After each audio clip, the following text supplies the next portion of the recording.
Hello, तर नमस्कार. तर मी आज आमच्या मळ्यात आले होते जिथं कलिंगडाचा प्लॉट आहे 1 एकराचा आणि खूप छान कलिंगड आलेत. नाही म्हणून चांगले आले, पण आता बघूयात पुढं काय होते ते. पण मला तर छान प्लॉट दिसतोय, म्हणजे कलिंगड पण खूप छान आहेत.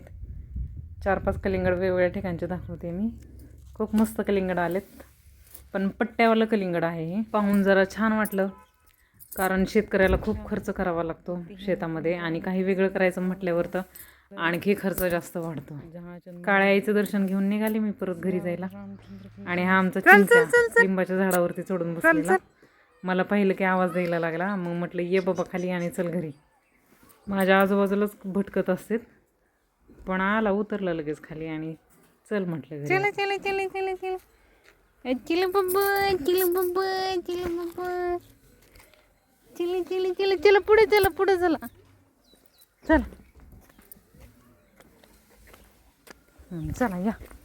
आणि थोडंसं पुढं गेलं की लगेच आमच्या डुग्गूबाईंनी दर्शन दिलं आम्हाला. चला ही आमची ही मस्त अशी डुग्गू. आणि हा पुढं आहे तो पिंक्या.